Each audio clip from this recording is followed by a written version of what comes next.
શિયાળામાં તસ્કરોનો તરખાટ શરૂ થયો। પોલીસની નાઇટ પેટ્રોલિંગ તથા સીસીટીવી કેમેરાનો કોઈ ડર તસ્કરોને રહ્યો નથી। શહેરમાં હવે એક દિવસ માટે પણ મકાન બંધ કરીને જવું જોખમી બન્યું છે। ત્યારે શહેરના ફતેગંજ વિસ્તારમાં આવેલા તારાબાગ સોસાયટીમાં પરિવાર મકાનને તાળું મારીને હોસ્પિટલ ગયું ને રવિવારે વહેલી પરોઢે તસ્કરોએ બંધ મકાનને નિશાન બનાવી તિજોરીમાંથી સોના ચાંદીના દાગીના અને રોકડ રકમ ₹70,000 મળીને આશરે 2 લાખ ઉપરાંતના મુદ્દામાલની ચોરી કરીને ગયા હોવાની પોલીસ ફરિયાદ નોંધાઈ છે। શિયાળાની ઋતુ શરૂ થઈ ગઈ છે, સાથે સાથે તસ્કરોની ચોરીની મોસમ પણ શરૂ થઈ ગઈ હોય તેમ લાગી રહ્યું છે।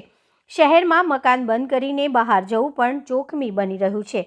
શહેરમાં તસ્કરો પોલીસ પેટ્રોલિંગના ધજાગરા ઉડાવી રહ્યા હોય તેમ ચોરીની ઘટનાને અંજામ આપ્યા બાદ છટકી રહ્યા છે। हाँ साहब, पेला मारा सारीनो बाबो बीमार હતો એટલે ગઈકાલે અમે હોસ્પિટલમાં નવરારીમાંથી જે હોસ્પિટલ ગયા હતા એટલે એની તબિયત એવી ગંભીર હતી એટલે સાહેબ અમે ત્યાં ગયા હતા, એના સાચવવા માટે ગયા હતા, ટિફિન લઈને ગયા હતા એમના સાચવવા માટે। અને પછી મારા સાસુ લોકો સુરતથી આવ્યા છે તો બે ઘર અમે આજ ડિસ્કસ કરતેલા એટલે અમે કાલે રવિવાર છે એટલે આપણે સવારે મકાનનો હપ્તો મશીનમાં ભરી દઈશું। તો દેખ્યું ઘર આવીને અત્યારે મારી મિસિસને બીમાર છે, થાઇરોઇડ છે, તો એનો રિપોર્ટ કરાવીને અમે આવ્યા દવાખાનથી।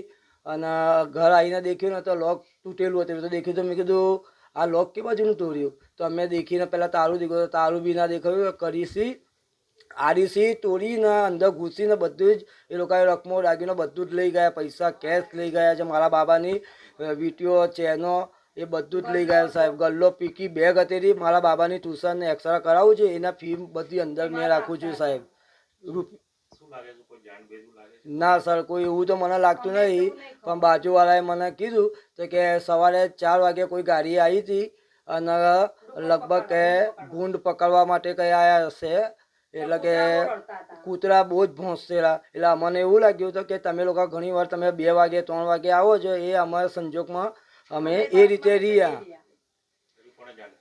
એ ચોરી અમે જાતે અમે દેખ્યું અને પછી બાજુવાળાને અમે પૂછવા ગયા તો બાજુવાળા કે છે ના હોય કે સવારે 4 વાગે કૂતરા બહુ જ ભોંસેલા કે છે, એટલે માન કે ભૂંડ પકડનારા હોવા જોઈએ।